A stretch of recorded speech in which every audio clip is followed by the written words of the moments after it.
When we talk about the ages of the victims, at the time of the occurrence was 9 years old. We have an individual who was 14 years old. We have one who was 15.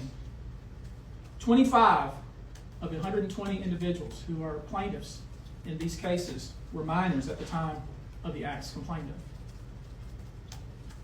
The time frame of the acts complained of is very wide. The conduct at issue spans from the years 1991 all the way till this year, 2024.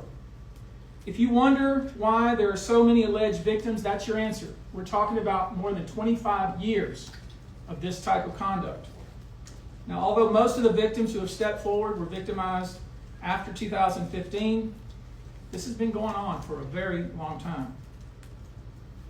Now, when you think about the fact that some of this conduct occurred 25 years ago, and you wonder why would it take somebody so long to step forward, I want to remind you that many states in the United States have recognized that it's very difficult for a victim to step forward and to make these types of allegations when something very terrible has happened to them. I'll use New York, the state of New York, as an example. The state of New York has specific statutes in place that revive claims that are even claims that would typically be not able to be brought, that revive such claims, and they can be brought even 25 to 30 years later. Because there's a recognition there in New York and California and other states that it's very difficult for a victim to come forward. And I would respectfully suggest the only reason many of these people are coming forward because they see other victims coming forward. And it gives them some comfort that, hey, I won't be the only one. And I expect more victims will come forward. You know, there's an old saying that says, a lie has great speed, but truth has endurance. The acts complained of in these cases that we're going to file occurred primarily in New York, either Manhattan or the Hamptons, or occurred in California, primarily in Los Angeles, or in Florida, primarily in Miami. Most of these events and incidents occurred at parties, typically after parties, or album release parties, New Year's Eve parties, 4th of July parties, something they call the puppy party, the all-white party, although several of these events occurred at auditions. Many times, especially young people wanting to break into the industry, were coerced into this type of conduct in the promise of being made a star, or in the promise of having Sean Combs listen to their tape or even let them read for Sean Combs. You should know that some of this behavior occurred at well-known venues in New York City. Some of this behavior occurred at private residences of people that we all know. Some of this behavior occurred at hotels that we're all familiar with. You should know that more than 55% of the victims filed reported this conduct to either the authorities, that is the police, or to hospitals.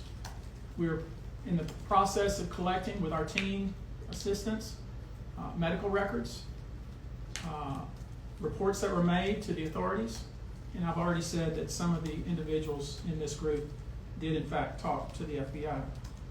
You should know that several of the individuals, and when I say several, I mean many, who did in fact seek medical treatment were drug tested, and drugs were found in their system, weird drugs that you probably never heard of. One in particular that continues to pop up is a drug called xylazine, or trank, which based on our research is known as a horse tranquilizer. Now, there's been a lot of reports that we're filing a class action. This is not a class action. Class action is when one or two people file a case on behalf of a group of people. That's not this. These cases will be individual cases.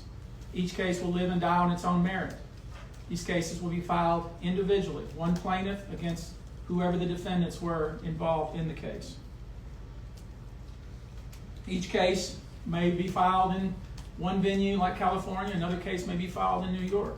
One case may sue just Sean Combs, but multiple other people. One case may sue a range of people.